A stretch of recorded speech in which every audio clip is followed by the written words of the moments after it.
엄마, 이게 다 뭐예요? 이사라도 가시게요? 퇴근하고 돌아온 딸 혜진이 거실에 쌓인 박스들을 보고 당황스레 묻습니다. 옆에 있던 사위 민수도 얼굴이 굳었습니다. 어머니, 이게 다 무슨 짐이에요? 무슨 일 있으세요? 정자는 담담하게 그러나 단호한 목소리로 대답했습니다. 내일 아침 이사 간다. 예? 무슨 말씀이세요? 저희랑 같이 살기로 했잖아요. 혜진은 목소리를 높였고 민수도 어이없다는 듯 중얼거렸습니다. 아니, 집을 판다고요? 갑자기요? 정자는 눈을 마주치며 차갑게 말했습니다. 그래, 집 팔았다. 다 정리 끝났다. 순간 거실 공기는 얼음장처럼 굳어졌습니다. 민수가 떨리는 목소리로 물었습니다. 그럼 저희는 어디 가서 살라는 겁니까? 정자는 흔들림 없는 눈빛으로 잘라 말했습니다. 알아서 해라. 너희가 늘 나한테 했던 것처럼. 여러분, 이 장면만 보면 정자 어머니가 너무 갑작스럽고 이기적인 것처럼 보일 겁니다. 하지만 그녀가 왜 이런 결단을 내리게 되었는지 그 긴 세월의 이야기를 들어보신다면 아마 마음 깊이 울림을 느끼실 겁니다. 궁금하시다면 구독과 좋아요로 마음을 표현해 주세요. 그 힘이 오늘의 울림에 큰 응원이 됩니다. 정자는 올해 68살, 서울 외곽의 오래된 아파트에서 딸 가족과 함께 살고 있었습니다. 그녀의 인생은 늘 새벽부터 시작됐습니다. 시계 알람이 울리기도 전에 눈이 번쩍 떠졌습니다. 아직 깜깜하네. 그래도 일어나야지. 낡은 장갑을 끼고 리어카를 끌며 시장으로 향하는 길. 겨울에는 입김이 하얗게 퍼져나왔고 손끝은 곧잘 터져 피가 배어나왔습니다. 손이 얼어붙으면 입김을 불어가며 조금만 참자하고 다시 물을 날랐습니다. 여름은 또 여름대로 힘들었습니다. 비 오듯 흐르는 땀 때문에 등허리는 늘 젖어 있었고 무거운 박스를 나르다 허리가 끊어질 듯 아팠습니다. 하지만 정자는 멈추지 않았습니다. 오늘도 채소 다 팔아야 혜진이 학원비 낼 수 있지. 시장 사람들은 그녀를 정자 아주머니라 불렀습니다. 정자 아주머니, 오늘도 새벽부터 나오셨네요. 에이, 대단해. 저 기운은 어디서 나오는 거야? 정자는 웃으며 대답했습니다. 애 하나 키우려면 쉬는 날이 없지요. 리어카에는 늘 배추, 무, 파, 고추 같은 채소들이 가득했습니다. 무거운 짐을 날라다 놓고 손님을 맞이하며 정자는 하루를 버텼습니다. 이모, 파 3단에 2,000원에 좀 주세요. 에이, 알았어요. 오늘만 깎아드릴게요. 단골 손님이 웃으며 돌아설 때마다 정자의 마음엔 작은 위안이 찾아왔습니다. 그녀가 이렇게까지 버틴 이유는 단 하나, 딸 혜진이었습니다. 남편을 일찍 떠나보내고 혼자 아이를 키운 정자는 딸에게만큼은 부족함을 주고 싶지 않았습니다. 혜진아, 학원 가고 싶다고 했지? 이번 달부터 영어 학원 다녀. 엄마, 등록금 비싸다던데? 괜찮아. 엄마가 장사 조금만 더 하면 돼. 정자는 자기 옷 한 벌 사입지 않았습니다.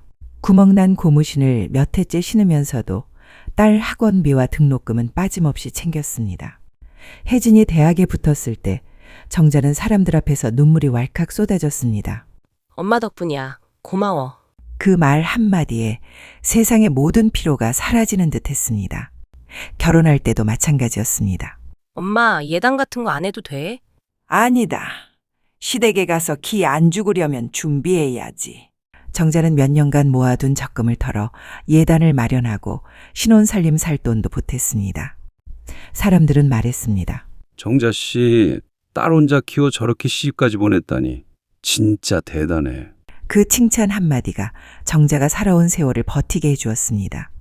하지만 그 칭찬이 오래도록 그녀의 삶을 위로해 주진 못했습니다. 그 무렵부터 무릎은 서서히 비명을 질렀습니다. 오늘은 다리에 힘이 안 들어가네. 그녀는 몰래 손으로 무릎을 주무르며 다시 리어카 손잡이를 잡았습니다. 장사에서 돌아와 집에 오면 혜진이 기다리고 있었습니다. 엄마 수고했어요. 오늘도 고생 많았죠? 그럴 땐 정자는 웃으며 대답했습니다. 아이, 괜찮아. 널 위해서 하는 건데 뭐가 힘들겠니? 하지만 밤이 되면 혼자 방바닥에 앉아 무릎을 주무르며 눈물이 번지곤 했습니다. 내 몸은 갈수록 망가져 가는데 혜진이만 잘 되면 됐지 뭐. 이렇게 정자의 삶은 희생 그 자체였습니다. 자신의 건강, 꿈, 삶은 모두 뒤로 미루고 딸 혜진만 바라보며 살았습니다. 세상은 그녀를 칭찬했지만 정자의 가슴속 깊은 곳엔 늘 이런 질문이 맴돌았습니다. 나는 과연 나답게 살아본 적이 있었을까? 혜진은 결혼 후 남편 민수와 두 아들을 데리고 들어왔습니다. 처음엔 손자들 웃음소리에 힘이 났습니다. 아침마다 할머니 하고 안겨오는 아이들 볼에 입을 맞추며 정자는 살맛을 느꼈습니다. 하지만 시간이 흐르면서 분위기는 달라졌습니다. 아이들은 금세 할머니는 해주는 사람으로만 여기게 되었습니다. 초등학교 2학년인 큰손자 도윤이는 매일 숙제를 들고 와서 말했습니다. 할머니, 받아쓰기 좀 봐줘요. 엄마는 피곤해서 안 해준대요. 정자는 돋보기를 꺼내 들고 아이의 받아쓰기 공책을 들여다봤습니다. 바람이 분다. 이건 맞고 꽃이 핀다는 핀타라고 썼네? 이건 틀렸어. 그러자 도윤이는 불만 가득한 얼굴로 말했습니다. 아, 할머니, 왜 이렇게 꼼꼼해요? 그냥 동그라미 쳐주면 안 돼요? 정자는 웃으며 달랬습니다. 틀린 걸 고쳐야 다음에 안 틀리지. 하지만 속으로는 씁쓸했습니다. 자신이 가르쳐준 걸 고마워하기보다 귀찮아하는 표정만 짓는 손자. 둘째 손자 준호는 매번 미술 숙제를 들고 와서 말했습니다. 할머니, 나 색칠하기 해야 하는데 할머니가 대신 해줘요. 난 TV 볼래. 정자가 내가 해야지라고 말하자 준호는 볼을 부풀리며 투덜댔습니다. 엄마는 해주는데 할머니는 왜 안 해줘요? 할머니 나빠. 정자는 속으로 한숨을 삼켰습니다. 엄마는 아이가 떼쓰면 해주고 나는 하면 안 된다고 하고 결국 나만 나쁜 사람이 되는구나. 혜진은 날이 갈수록 정자에게 명령하듯 말했습니다. 엄마, 내일 남편 회사 동료들 집에 올 거예요. 꼭 거실이랑 화장실 깨끗이 치워두셔야 돼요. 창문에 먼지도 보이면 안 돼요. 엄마, 저녁은 6시 정각에 준비해 주세요. 민수는 퇴근하면 바로 먹어야 돼요. 10분만 늦어도 짜증내요. 그럴 때마다 정자는 시계를 자꾸 확인하며 불안해졌습니다. 6시 정각. 늦으면 안 된다. 늦으면 또 한 소리 듣겠지. 어느 날은 빨래를 다 개어두었는데 혜진이 옷을 집어들더니 인상을 찌푸렸습니다. 엄마, 제 옷이랑 아이들 옷이랑 엄마 옷이랑 같이 세탁하신 거예요? 아, 이런 건 따로 해야죠. 저희 옷에 냄새 배면 어떡해요? 그 말을 들었을 때 정자의 목구멍이 콱 막혔습니다. 한 집에서 살면서도 빨래조차 따로. 내가 가족이긴 한 걸까? 민수도 예외는 아니었습니다. 퇴근 후 현관문을 열고 들어오면 가장 먼저 하는 말은 인사도 아닌 불평이었습니다. 어머니, 반찬이 왜 이렇게 맵습니까? 애들 먹기 힘들잖아요. 다음엔 꼭 싱겁게 해주세요. 오늘 국이 너무 짜네요. 제 입에는 안 맞아요. 정자는 억지로 웃으며 아, 미안하네. 다음엔 더 신경 써볼게.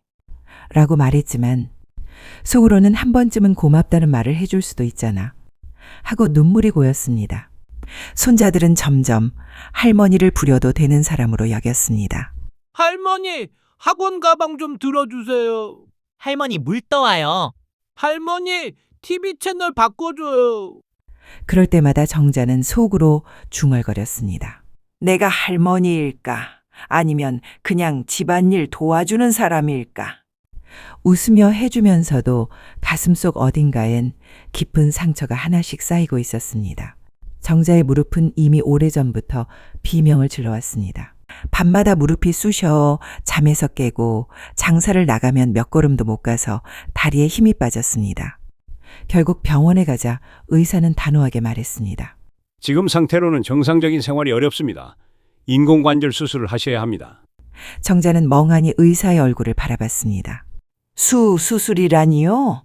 제가 감히 어떻게? 의사는 진료 기록지를 보여주며 고개를 저었습니다. 더 미루면 걸을 수도 없습니다. 지금 하셔야 합니다. 며칠 뒤 정자는 입원했습니다. 같은 병실 4칸 중 3칸은 이미 환자로 가득 차 있었습니다. 옆 침대의 할머니는 아들, 딸이 교대로 붙어 앉아 있었습니다. 엄마, 물은 제가 따라 드릴게요. 엄마, 수술 잘 될 거예요. 걱정 마세요. 그 따뜻한 목소리들 사이에서 정자의 침상은 너무도 적막했습니다. 침대 옆에는 낡은 가방 하나와 물컵 하나가 전부였습니다. 간호사가 다가와 조심스레 물었습니다. 보호자분은 언제 오세요? 수술 동의서에 사인도 필요하고 내일 수술 후에도 곁에 계셔야 하는데요. 정자는 허둥지둥 대답했습니다. 아, 딸이 바빠서요. 제가 직접 하겠습니다. 간호사는 잠시 망설이다 조용히 말했습니다. 보통은 가족이 꼭 함께 계시는데. 정자는 애써 웃으며 고개를 끄덕였습니다. 괜찮아요. 전 혼자도 잘해요. 그러나 그 웃음 뒤에서 가슴은 먹먹하게 조여왔습니다. 병실 불이 꺼지고 다른 침대에서는 가족들이 작은 목소리로 이야기를 나눴습니다. 엄마, 내일 아침에 저희 다 같이 들어올게요. 걱정 마세요. 우리가 다 옆에 있을 거예요. 정자는 이불을 뒤집어 쓰고 눈을 꼭 감았습니다. 귓가에 들려오는 엄마라는 말이 왜 이리도 부러웠던 걸까요? 그녀는 속으로 중얼거렸습니다. 혜진아, 혹시라도 내가 내일은 와줄까? 최소한 얼굴이라도 비추러 올까? 하지만 차갑게 닫힌 병실 문은 끝내 열리지 않았습니다. 차가운 바람이 스치는 듯한 수술실 복도. 정자는 파란 수술복을 입고 침대에 누워 대기했습니다. 심장이 쿵쾅거리며 손이 떨렸습니다. 간호사가 물었습니다. 보호자분은 어디 계세요? 곧 수술 들어가셔야 하는데요. 정자는 순간 울컥했지만 애써 고개를 저었습니다.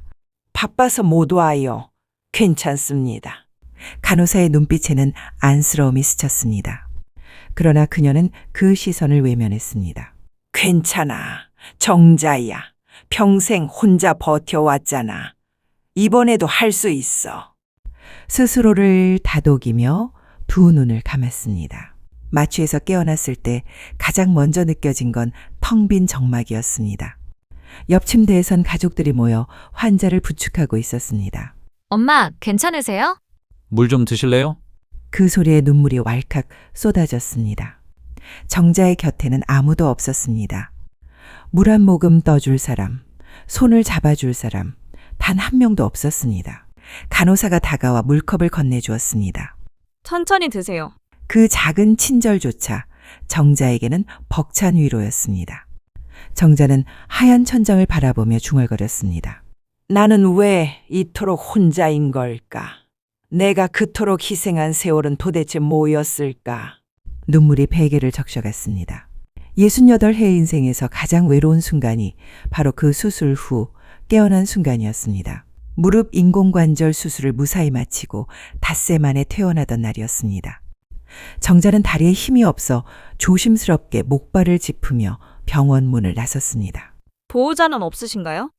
간호사가 걱정스럽게 물었지만 정자는 억지 웃음을 지으며 대답했습니다. 아니에요. 괜찮아요. 혼자 갈 수 있어요. 택시를 타고 집 앞에 도착했을 때 이미 해는 저물어 있었습니다. 문을 열자 익숙한 집 냄새 대신 싸늘한 공기가 정자를 맞이했습니다. 거실에서 텔레비전을 보고 있던 딸, 혜진이 퉁명스럽게 말했습니다. 엄마, 수술은 잘 됐어? 근데 앞으로 집안일은 어떻게 하실 거예요? 정자는 순간 귀를 의심했습니다. 아직 무릎이 아파서 당분간은 조심해야 한다고 하셨어. 그러자 혜진은 손톱을 만지작거리며 한숨을 내쉬었습니다. 아이 참, 큰일이네. 저녁은 누가 준비해요? 애들 학원 시간 맞추려면 밥은 꼭 챙겨야 하는데. 사위인 민수는 그 옆에서 신문을 들춰보며 아무 말도 하지 않았습니다. 마치 정자의 말은 공기처럼 스쳐 지나가는 듯 시선을 마주하지도 않았습니다. 정자가 힘겹게 신발을 벗고 방 안으로 들어가려는 순간 손자 도윤이 다가왔습니다. 할머니, 숙제 좀 도와주세요.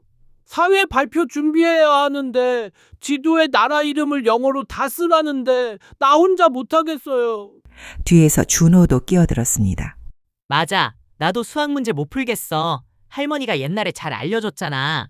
정자는 마음이 흔들렸지만 무릎을 조금만 굽혀도 극심한 통증이 번져와 숨이 막힐 지경이었습니다. 미안하다 얘들아. 할머니가 지금은 몸이 안 좋아서. 그러자 도윤은 입술을 삐죽 내밀며 투덜거렸습니다. 맨날 할머니가 해줬는데. 준호도 어깨를 축 늘어뜨렸습니다. 에이, 할머니까지 안 도와주시면 누가 해줘? 정자는 가슴이 시려왔습니다. 아이들의 서운한 말투조차 자신이 당연히 해줘야 한다는 마음에서 나온 거라는 걸 알았기 때문입니다. 그날 밤 방에 누운 정자는 벽지를 바라보다 혼잣말을 했습니다. 내가 아픈 게 이 집에서는 아무 의미가 없구나. 그저 집안일을 할 수 있느냐 없느냐 그 차이일 뿐이구나. 밖에서는 혜진의 목소리가 들려왔습니다. 여보, 엄마가 한 달 동안 집안일을 못 한다잖아. 우리 어떡해? 도움이라도 불러야 하나? 돈도 많이 드는데. 그러자 민수가 낮게 대답했습니다. 조금만 참아. 장모님이 곧 다시 할 수 있겠지. 정자는 이불을 머리까지 끌어올렸습니다. 흐느끼는 소리가 새어나올까 두려워서였죠. 무릎 수술 후 몸은 나아야 할 시기였지만 마음은 점점 더 깊은 상처로 무너져 내리고 있었습니다. 그녀는 그때 깨달았습니다. 이 집에서 자신은 가족이 아니라 무료로 부려먹을 수 있는 가정부일 뿐이라는 사실을. 며칠 뒤 저녁, 정자는 무릎 수술 자리를 붙잡고 조심스레 방에서 나와 화장실로 향하던 중이었습니다. 그런데 거실에서 들려오는 대화 소리에 발걸음을 멈추고 말았습니다. 딸 혜진과 사위 민수가 낮은 목소리로 이야기를 나누고 있었죠. 혜진이 깊은 한숨을 내쉬며 말했습니다. 여보, 솔직히 엄마랑 같이 사는 게 이제 너무 힘들어. 나도 친구들 좀 집에 초대하고 싶은데 엄마가 있으면 늘 눈치가 보여. 집안 분위기도 무겁고. 사위가 고개를 끄덕이며 대답했습니다. 나도 알아. 솔직히 장모님이 안 계시면 우리 생활이 훨씬 자유로울 거야. 근데 혼자 사시라고 내버려 둘 수도 없잖아. 그래서 참고 있는 거지. 정자의 심장이 철렁 내려앉았습니다. 자유롭다니. 내가 이 집에서 무슨 짐짝이라도 된 걸까? 그때 손자 도윤이 거실로 뛰어와 물었습니다. 엄마, 오늘 밥은 누가 해? 왜 할머니는 요즘 밥 안 해? 혜진이 무심하게 대답했습니다. 할머니는 무릎이 아프셔서 예전처럼 못 하셔. 그냥 엄마가 해주는 거 먹으면 돼. 곁에 있던 준호가 입을 삐죽 내밀며 말했습니다. 그래도 할머니 밥이 더 맛있는데 빨리 낳으셔야겠다. 정자의 눈가가 뜨거워졌습니다. 아이들의 말조차도 자신을 단순히 밥해주는 사람으로만 기억하고 있다는 사실이 가슴을 저며왔기 때문입니다. 그때 민수가 낮은 목소리로 다시 말했습니다. 혜진아, 사실 나도 몇 번 생각했어. 장모님, 요양원이라도 들어가셨으면 좋겠다 싶더라. 무릎은 앞으로 계속 불편하시다잖아. 결국 우리가 다 떠안아야 하잖아. 정자는 화장실 문손잡이를 꽉 움켜쥐었습니다. 숨조차 막히는 충격.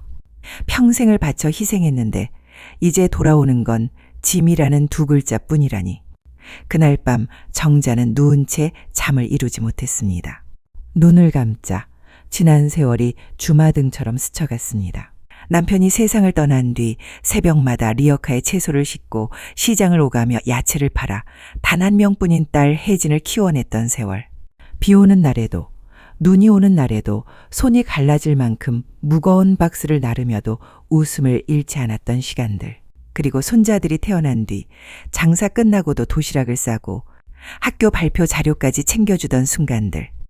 그 모든 시간은 결국 사위의 입에서 나온 요양원, 그리고 가족의 무심한 시선 속에 무너지고 있었습니다. 정자는 가만히 천장을 바라보며 속으로 다짐했습니다. 그래, 이제는 달라져야 해. 내가 짐이라 불리는 이 집에서 더는 눈치 보며 살지 않을 거야. 그날 밤 정자는 한숨도 잘 수 없었습니다. 사위의 입에서 나온 요양원이라는 말이 머릿속에서 떠나지 않았기 때문입니다. 눈을 감으면 장날 새벽마다 무거운 양파 자루와 배추 상자를 손수레에 싣고 시장을 오르내리던 자신의 모습이 떠올랐습니다. 내가 그렇게 모은 돈으로 산 집인데 이제는 내 자리 하나 없는구나. 이 집은 남편이 세상을 떠난 뒤 외동딸 혜진을 키우며 야채 장사로 벌어 모은 돈으로 마련한 집이었습니다. 비 오나 눈 오나 장터에 나가며 허리가 휘어져도 손에 굳은 살이 터져도 꾹 참으며 모은 피 같은 돈. 그렇게 마련한 보금자리였는데 이제는 가족 속에서 정자가 설 자리가 사라지고 있었습니다. 정자는 결심했습니다. 그래, 내가 먼저 나가자. 내가 떠나주면 오히려 이 집이 편하겠지. 그 대신 이 집을 판 돈으로 남은 인생만큼은 내 뜻대로 살아보자. 다음 날 아침, 정자는 부동산에 전화를 걸었습니다. 예, 부동산이죠. 제가 집을 팔고 싶은데요. 네, 주소 말씀해 주세요. 정자는 떨리는 목소리로 아파트 동과 호수를 불러주었습니다. 아, 거긴 요즘 학군 때문에 찾는 분들이 많습니다. 초등학교랑 중학교가 가까워서 젊은 부부들이 좋아하죠. 곧 집 보러 오실 분들 연결해 드릴게요. 며칠 후 신혼부부가 집을 보러 왔습니다. 남편은 회사원 차림새였고 아내는 곧 아이를 출산할 듯 배가 불러 있었습니다. 그들은 집에 들어서자마자 창문을 열어 햇살이 들어오는 것을 바라보며 감탄했습니다. 여보, 햇살이 정말 좋다. 남양이라 그런가 봐. 우리 아기 태어나면 아침마다 이 햇살 받으면서 키울 수 있겠네. 아내는 이어서 말했습니다. 그리고 여기 학교가 가까워서 너무 좋아요. 아이가 자라면 걸어서 다닐 수 있다니 정말 안심이에요. 정자는 그들의 눈빛에서 오래전 자신을 보았습니다. 혜진이 초등학교에 들어가던 날 새 운동화를 신겨보내면서 느꼈던 뿌듯함. 그 기억이 아련히 겹쳐져 눈시울이 붉어졌습니다. 부부는 집안을 꼼꼼히 둘러보더니 중개인에게 말했습니다. 집이 오래됐어도 상태가 참 좋아요. 벽지도 깔끔하고 마룻바닥도 반질반질하네요. 정자는 조용히 대답했습니다. 제가 늘 직접 손질하며 지켜왔거든요. 제 손때가 많이 묻은 집이에요. 며칠 뒤 부동산 사무실에서 계약이 이루어졌습니다. 도장을 찍는 순간 정자의 손이 떨렸습니다. 중개인이 웃으며 말했습니다. 축하드립니다. 이 돈으로 새 출발 잘하시길 바랍니다. 어디로 이사 가실 계획이세요? 정자는 눈을 지그시 감았다가 또렷이 대답했습니다. 바다가 보이는 곳으로 가고 싶습니다. 이제라도 제 이름으로 제 인생을 살아야 하니까요. 그날 밤 텅 빈 거실에 앉은 정자는 스스로에게 조용히 속삭였습니다. 그래, 이제 됐다. 이 집에서의 내 역할은 끝났어. 남은 시간은 오롯이 박정자로 살아보자. 혜진 가족이 평소처럼 외출하고 돌아왔을 때 집안은 이미 정자의 짐으로 가득 차 있었습니다. 박스들이 차곡차곡 쌓여있는 광경을 보고 혜진은 당황한 듯 소리쳤습니다. 엄마, 이게 다 뭐예요? 이사라도 가시게요? 정자는 단호한 목소리로 대답했습니다. 그래, 이제는 내가 이 집을 떠날 거다. 집도 이미 팔았어. 민수는 충격을 감추지 못한 채 물었습니다. 장모님, 집을 팔았다니 저희는 이제 어디서 살아야 합니까? 정자는 한순간도 머뭇거리지 않았습니다. 그동안 나를 가정부처럼 부려먹고 내 마음은 돌아보지 않았잖니. 이제부터는 너희도 스스로 살아가야지. 그 말에 혜진은 고개를 숙였고 민수 역시 아무 말도 하지 못했습니다. 아이들만이 눈치를 보며 할머니를 바라보고 있었습니다. 이사 당일 새벽, 정자는 다시 한번 눈을 떴습니다. 늘 새벽 5시면 눈이 떠지던 습관 때문이었지만 오늘은 기분이 달랐습니다. 이제는 더 이상 도시락을 싸야 할 아이도 저녁을 기다리는 가족도 없었으니까요. 주방에 앉아 따뜻한 커피를 내리며 스스로에게 말했습니다. 그래, 이제부터는 정자로 살아보자. 누구의 엄마도 누구의 장모도 아닌. 짐을 실은 트럭이 출발하고 정자는 마지막으로 집안을 천천히 둘러봤습니다. 손자들의 웃음소리가 울려 퍼지던 거실, 밤마다 한숨을 삼켰던 작은 방. 모두가 정자의 희생으로 채워졌지만 정자 자신을 위한 공간은 단 한 뼘도 없었습니다. 문을 닫으며 그녀는 속으로 말했습니다. 고생 많았다. 정자야, 이제 자유다. 포항에 도착했을 때 눈앞에 펼쳐진 바다는 은빛으로 반짝였습니다. 소금기 섞인 바람이 방 안으로 밀려와 마치 오래된 상처를 어루만지듯 가슴 깊이 스며들었습니다. 와, 여기가 내 집이구나. 눈치 안 보고 마음껏 숨 쉴 수 있는 진짜 내 집. 정자는 감격에 눈시울이 붉어졌습니다. 며칠이 지나고 포항에서의 일상이 자리 잡았습니다. 아침이면 바닷가를 산책하며 파도를 바라봤고 텃밭에는 상추와 고추를 심어 정성껏 가꿨습니다. 싹이 이렇게 오르는 걸 보니 내 마음도 새로 자라는 것 같네. 혼잣말이 절로 흘러나왔습니다. 그 무렵 혜진 가족은 정자가 없는 집에서 깊은 후회 속에 살고 있었습니다. 혜진은 부엌에서 밥상을 차리며 중얼거렸습니다. 엄마가 해주던 밥은 늘 따뜻했는데 왜 그땐 그게 당연하다고 생각했을까? 민수는 퇴근 후 거실에 앉아 조용히 말했습니다. 장모님이 없으니까 집안이 삐걱거리는 것 같아. 그동안 우리가 너무 몰랐어. 장모님이 없으면 이렇게 되는구나. 아이들 도윤과 준호도 학교 숙제를 하다가 혜진에게 불평했습니다. 엄마, 할머니는 우리 숙제 잘 도와주셨는데 엄마는 왜 맨날 바쁘다고만 해? 혜진은 대답하지 못한 채 고개를 떨궜습니다. 시간이 흐를수록 그들의 후회는 깊어졌습니다. 도윤이의 생일날 케이크 촛불 앞에서 준호가 조용히 말했습니다. 할머니가 있었으면 미역국도 끓여주셨을 텐데. 그 말에 온 가족이 순간 침묵했고 혜진의 눈가에는 눈물이 맺혔습니다. 민수는 술잔을 내려놓으며 고백했습니다. 내가 제일 큰 잘못을 했어. 장모님을 가족이 아니라 집안일 도맡아주는 분으로만 본 거. 그게 내 죄야. 혜진은 흐느끼며 대답했습니다. 나도 그래. 엄마한테 그토록 차갑게 굴면서 늘 의지했잖아. 엄마가 수술대에 누웠을 때조차 집안일은 어떻게 하냐고 물었던 내가 정말 자식 자격이 있나 싶어. 그날 밤 두 사람은 아이들이 잠든 후 늦게까지 대화를 나눴습니다. 우리 정말 엄마한테 큰 죄를 지었어. 다시는 용서 못 받을지도 몰라. 그래도 찾아가서 사과는 해야지. 지금이라도 늦지 않았으면.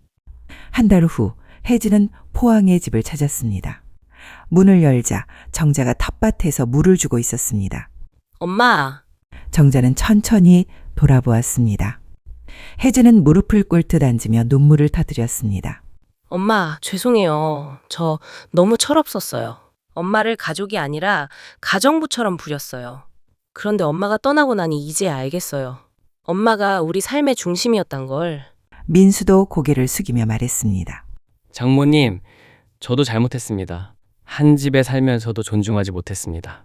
평생 은혜를 잊고도 은혜를 모른 죄인입니다. 정자는 그들의 눈물을 지켜보다가 깊은 한숨을 내쉬었습니다. 너희가 이제라도 알았으면 됐다. 하지만 난 이제 내 삶을 살 거야. 너희는 너희대로, 나는 나대로. 그게 우리 모두에게 좋은 길이야. 아이들 도윤과 준호는 울먹이며 달려와 외쳤습니다. 할머니, 우리 보고 싶었어요. 다시 집에 같이 살면 안 돼요? 정자는 아이들을 꼭 안아주며 말했습니다. 할머니도 보고 싶었단다. 하지만 이제는 여기서 살아야 해. 너희는 엄마 아빠랑 함께 잘 지내야지. 도윤이와 준호는 눈물을 글썽였지만 정자의 미소를 보며 고개를 끄덕였습니다. 그날 밤 정자는 바닷가에 앉아 석양을 바라봤습니다. 혜진 가족이 흘린 눈물, 그들의 참회가 마음에 남아 있었습니다. 하지만 동시에 그녀는 확신했습니다. 그래, 내가 떠난 건 옳은 선택이었어. 이제는 나답게 살아야지.